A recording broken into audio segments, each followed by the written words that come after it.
Opening in 1965 and located on the corner of Queen and Bay in Nathan Phillips Square, Toronto City Hall is one of the city's most distinctive landmarks.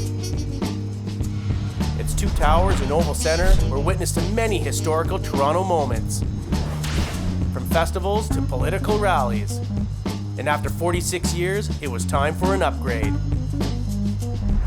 the form of energy-efficient, state-of-the-art windows. New City Hall just completed the window replacement project for the West Tower. Really, the project is all about energy conservation.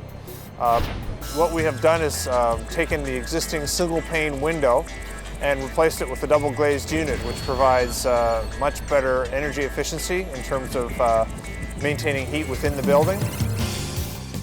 The process of starting a window replacement starts with the platforms that we install, which are called fractals. They're a Climaster. It can hold a lot of weight.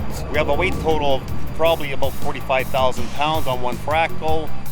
That all starts with some engineering. We have to x-ray the podium roof, a lot of concrete rebar. We got to make sure that the fractal legs are sitting on columns that can withstand the weight. New City Hall is a historical building, which means there's certain sensitivities that you have to have when you're working on the building in terms of changing things. So what we had to do is maintain the existing window opening. Whatever we were going to do, we couldn't change that window opening. And we couldn't drastically change the look of the facade. In other words, we couldn't change the way City Hall looks. We make sure that the glass is cut in 4 pieces because of the weight. We take down 1 piece at a time. We'll load them onto a rack that's on wheels, and we'll roll it down into the elevator, down to the loading dock, into the garbage bin. All the existing windows were sent to recycling facilities, so it's a green project. We avoided going to landfill as much as we possibly could. The efficiency of the new glass we're installing, it's got a low heat coating on the inner piece of glass, and what that does, in the summer, any heat that tries to come through that window reflects the heat back by 30%. Winter, it's the opposite. Plus, there's a tint on the window. They're also double tempered, so it's a very high impact resistance compared to the old glass. The old glass is what we call annealed.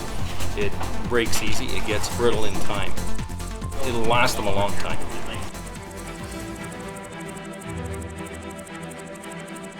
My name is Elena Gruia, and I'm project manager with the City Facilities Management Division, overseeing energy retrofit projects.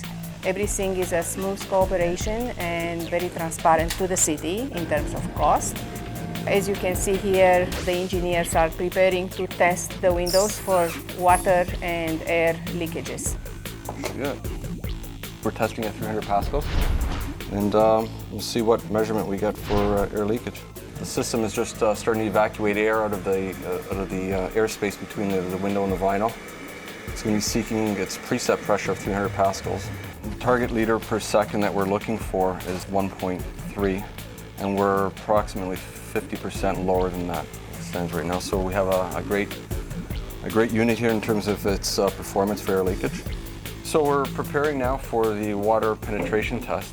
Here, what the criteria for pass-fail will be the presence of water on the interior side of the glass.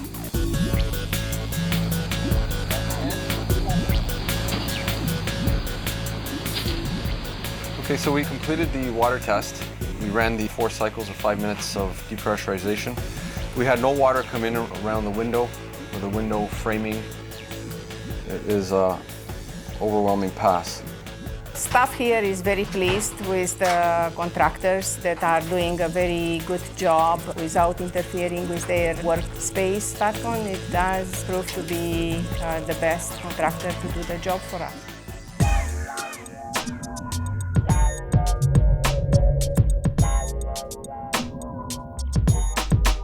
Nothing but positive feedback from everybody. City's very happy, we're happy, the job's done on schedule. Being part of restoring buildings in the downtown core versus destroying them, I take a lot of pride in that, and Buttcon does as a company, being involved in these marquee type projects, and we look forward to doing many more down here in Toronto.